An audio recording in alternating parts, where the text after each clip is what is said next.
Snow Crash, Chapter 35. Earth materializes, rotating majestically in front of his face. Hero reaches out and grabs it. He twists it around so he's looking at Oregon. Tells it to get rid of the clouds, and it does, giving him a crystalline view of the mountains and the seashore. Right out there, a couple of 100 miles off the Oregon coast, is a sort of granulated furuncle growing on the face of the water. Festering isn't too strong of a word. It's a couple of 100 miles south of Astoria now, moving south, which explains why Juanita went to Astoria a couple of days ago. She wanted to get close to the raft. Why is anyone's guess. Hero looks up, focuses his gaze on Earth, zooms in for a look. As he gets closer, the imagery he's looking at shifts from the long-range pictures coming in from the geosynchronous satellites to the good stuff being spewed into the CIC computer from a whole fleet of low-flying spy birds. The view he's looking at is a mosaic of images shot no more than a few hours ago. It's several miles across. Its shape constantly changes, but at the time these pictures were shot, it had kind of a fat kidney shape. That is, it's trying to be a V, pointed southward like a flock of geese. But there's so much noise in the system, it's so amorphous and disorganized, that a kidney is the closest it can come. At the center is a pair of enormous vessels, the Enterprise and an oil tanker, lashed together side by side. These two behemoths are walled in by several other major vessels, an assortment of container ships and other freight carriers. The core. Everything else is pretty tiny. There's the occasional hijacked yacht or decommissioned fishing trawler, but most of the boats in the raft are just that. Boats.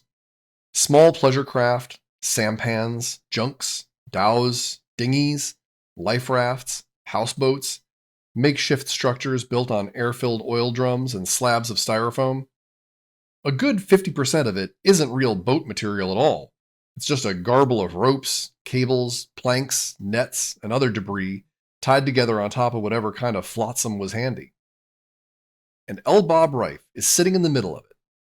Hero doesn't quite know what he's doing, and he doesn't know how Juanita is connected, but it's time to go there and find out. Scott Lagerquist is standing right on the edge of Mark Norman's 24/7 motorcycle mall, waiting, when the man with the swords comes into view, striding down the sidewalk. Pedestrian is a peculiar sight in LA, considerably more peculiar than a man with swords, but a welcome one. Anyone who drives out to a motorcycle dealership already has a car, by definition, so it's hard to give them a really hard sell. A pedestrian should be cake. Scott Wilson Lagerquist, the guy yells from 50 feet away in closing. How you doing? Fabulous, Scott says. A little off guard, maybe? Can't remember this guy's name, which is a problem. Where's he seen this guy before?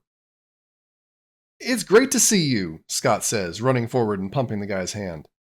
I haven't seen you since, Is Pinky here today? The guy says. Pinky? Yeah, Mark. Mark Norman? Pinky was his nickname back in college. I guess he probably doesn't like to be called that now that he's running, half a dozen dealerships? 3 McDonald's's and a Holiday Inn, huh? I didn't know that Mr. Norman was into fast food also. Yeah, he's got 3 franchises down around Long Beach. Owns them through a limited partnership, actually.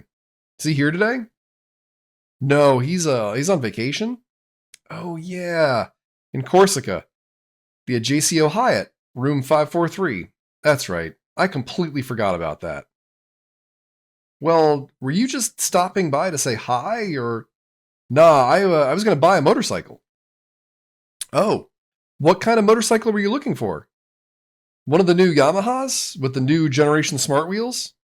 Scott grins manfully, trying to put the best face on the awful fact that he's about to reveal.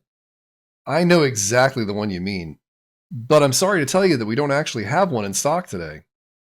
You don't? We don't. It's a brand new model. Nobody has them. Are you sure? 'Cause you ordered one. We did? Yeah, a month ago.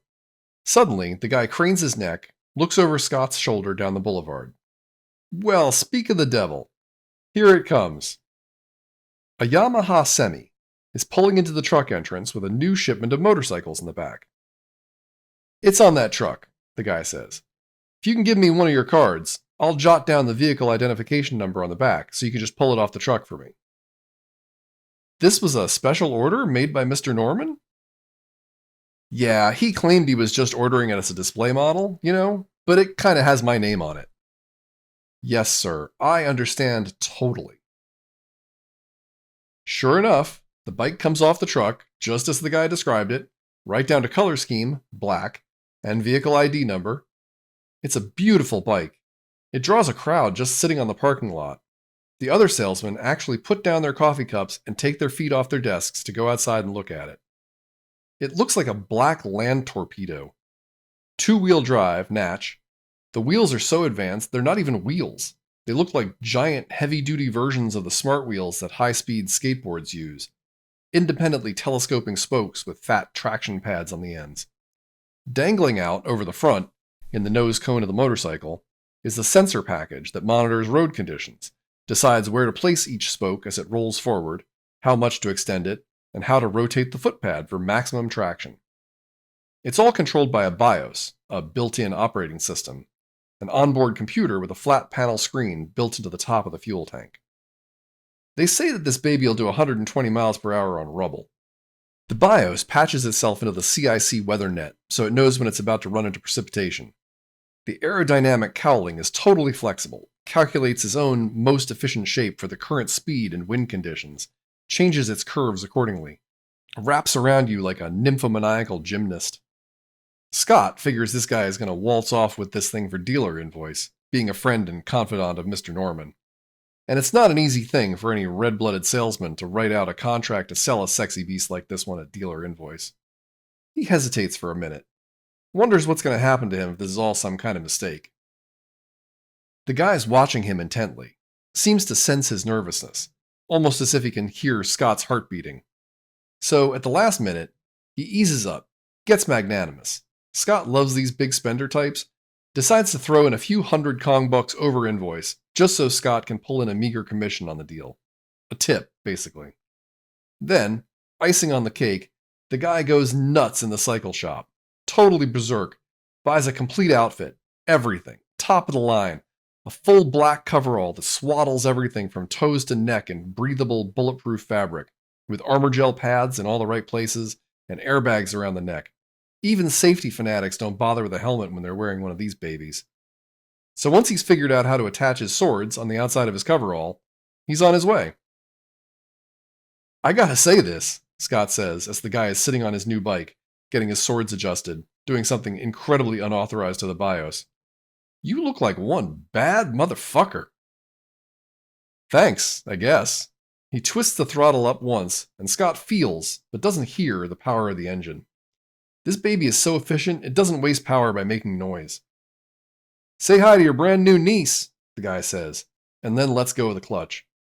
The spokes flex and gather themselves, and the bike springs forward out of the lot, seeming to jump off its electric paws. He cuts right across the parking lot of the neighboring Neo-Aquarian Temple franchise and pulls out onto the road. About a half a second later, the guy with the swords is a dot on the horizon. Then he's gone, northbound.